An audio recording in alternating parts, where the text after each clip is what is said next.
Kamusta Scorpio? Welcome to Like a Tarot. Alamin natin kung ano ang nasasagap niyong energy ng person mo. Paalala para sa mga bagong viewers na ang reading na ito ay timeless reading, general reading at guide po lamang kaya hindi po magre-resonate sa lahat. Kunin mo lang yung akma sa sitwasyon mo. At kung kailan mo napanood ang reading na ito, yon ang start ng 1 week reading para sa iyo. Ikaw na bahala magpalit kung si person mo ito o ikaw. Unahin muna natin yung card mo. Guys, sobrang init, 'di ba? Kaya hindi na katakataka kung bigla ang magkakaroon ng sunog. Huwag baliwalain at saka gamitin yung isip kasi yun yung magpapaligtas sa iyo. Kusa talagang bumaliktad yung card mo, ano? 5 of Cups in reverse.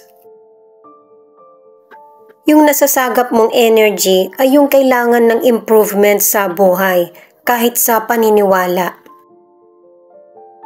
At saka ang advice ng card na ito ay maging aware sa mga responsibilidad at saka desisyon. Itong card naman ng person mo ang alamin natin. Pwede kayo magkabaliktad guys kasi connected kayo sa isa't isa. Ikaw na lang tumukoy. Itong the judgment in reverse, ibig sabihin, may person na nasisisi sa mga sitwasyon na hindi naman niya pinagdesisyonan. At saka yung 5 of Cups, ano yan victim mentality. Yung bang ikaw yung nagdesisyon, kailangan ikaw yung maging responsable sa magiging cause and effect ng napagdesisyonan. At saka, wag natin isisi sa iba yung sariling pagkakamali dahil sa malaking epekto ito sa person na nakakarinig. At saka pinapakita sa 5 of Cups sa card mo, unang card, na moving on ka na. Pero nakaramdam ka rin ng kalungkutan sa sitwasyon. At saka sa card ng person mo, kailangan niyang matuto sa mga nangyayaring sitwasyon sa buhay niya. Kasi lahat naman tayo nakaka-experience ng failure. Pero hindi naman ibig sabihin, habang buhay ganun na yung buhay mo, failure. Walang ganun. Lahat nakakaalpas. Pero kung tingin mo failure ka sa bawat sitwasyon, ibig sabihin, mas nangingibabaw yung emosyon mo kaysa sa mag-isip ng ibang paraan. Kaya baguhin yung mindset. Dahil nga sa ang ilan sa inyo nasisisi ka, itong Black Kyanite ang nagsasabi na kailangan ng boundaries.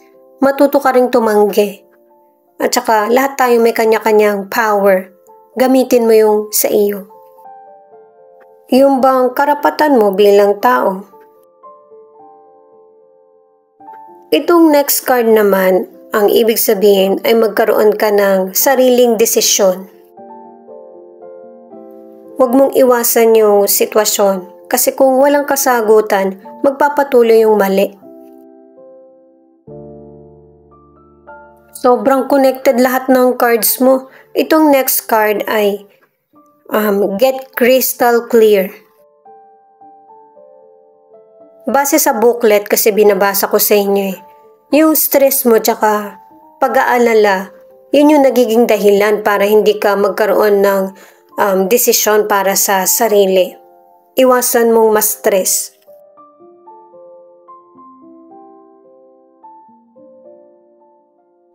Teka lang guys, ang hirap hanapin Moonstone naman itong next card. Live your purpose. Ibig sabihin ng card na ito ay takakin mo yung landas mo sa kung ano yung layunin mo sa buhay.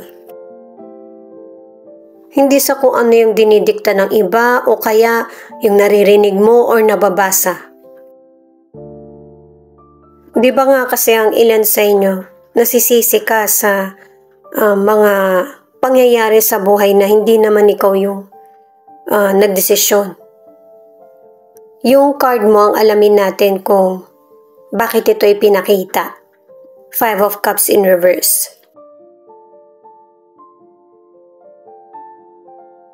The Hangman, the Strength, the Empress in reverse.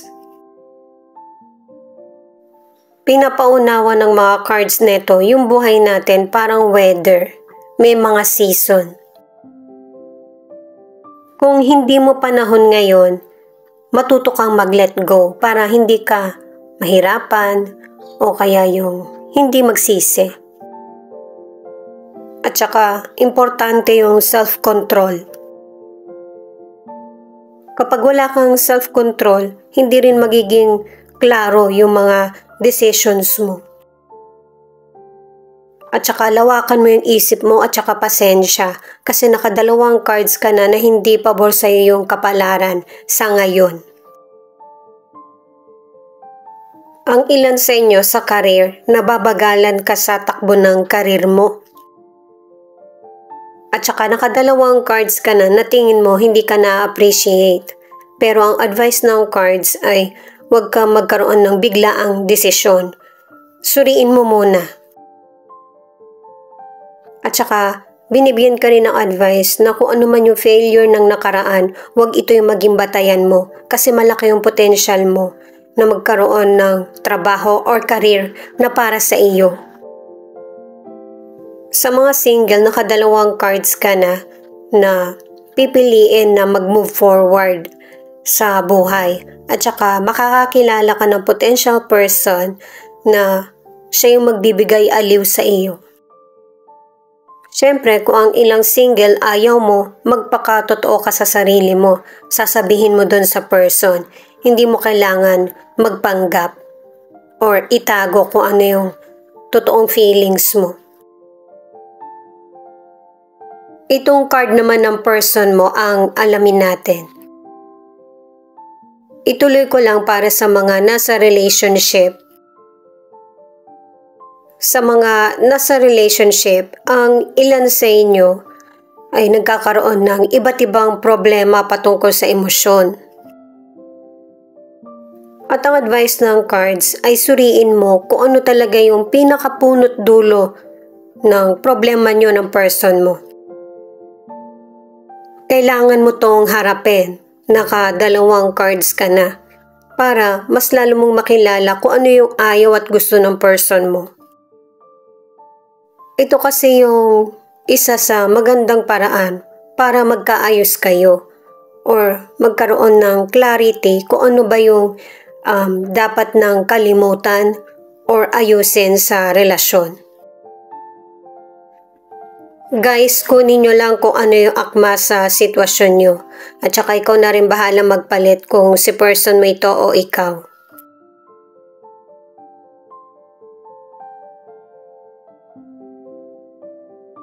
The World, the Temperance, Four of Pentacles.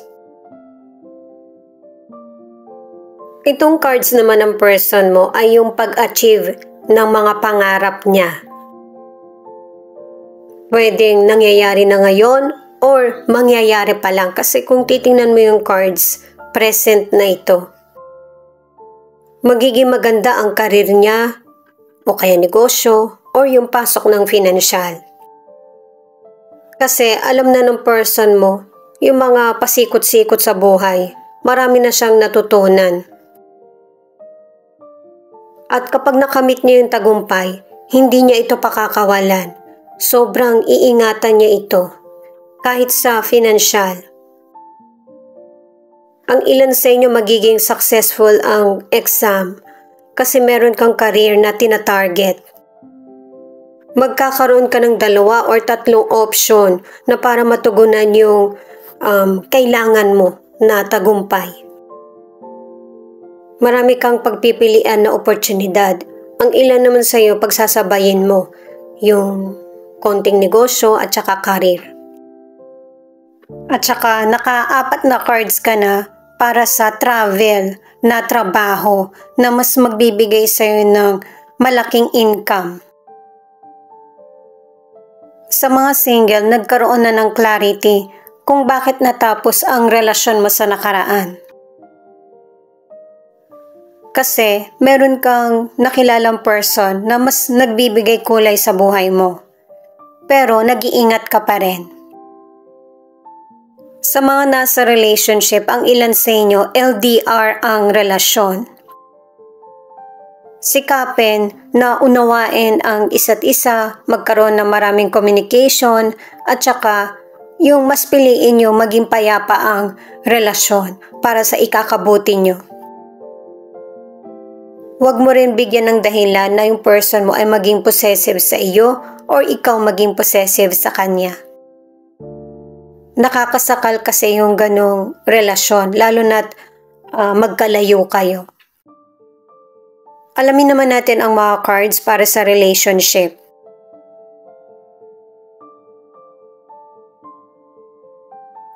Itong mga cards naman na ito na Three of Swords, the Tower at Ace of Wands. Dahil sa galit o kaya betrayal ay merong nabibitawan kayo na salita ng person mo na mas lalong nagpapalala sa relasyon or sa sitwasyon. Pero kahit na nagkakaroon ng tensyon ang koneksyon o relasyon, ay pipiliin nyo pa rin na magsimula muli. Mas positive ang pinipili kaysa sa patindihin pa yung problema. At saka panglimang card na rin ito para sa travel dahil sa magkalayo kayo ng person mo. Kundi ibang lugar or ibang bansa. Kaya pareho kayong nahihirapan sa sitwasyon na ito. Sa kalusugan, kung meron kang problem, magkakaroon din ng healing. Pero hanggat maaari, mas i-priority mo yung self-love at saka self-care.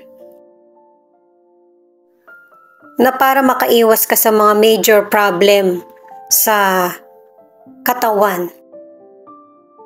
At saka mas piliin yung healthy na changes para sa ikakabuti mo at patuloy na maging healthy ang katawan.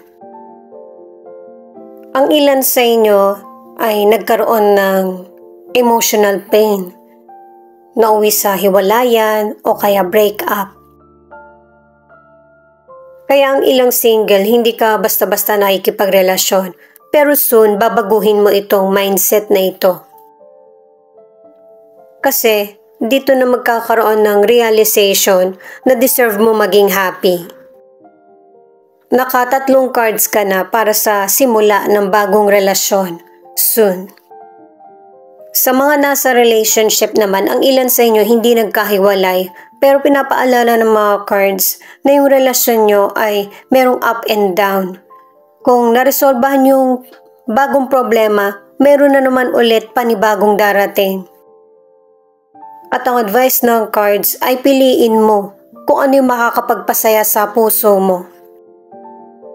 Ang iba nagkaroon ng baby kaya hindi nagkahiwalay. Itong additional card na Five of Wands ay marami kang kakaharapin na sitwasyon pero hindi ka papatinag. Kasi may mga sitwasyon na mauulit na magiging aware ka na. Itong card na Fortune Teller, ang ilan sa inyo gusto mo ng clarity sa buhay mo kasi hindi mo to nakikitaan. Kaya nanghihingi ka ng advice sa mga manghuhula or nanonood ka ng katulad ng tarot reading. At makakatulong sa iyo yung kaalaman na ibabahagi ng tarot reader kung sino man yung lapitan mo.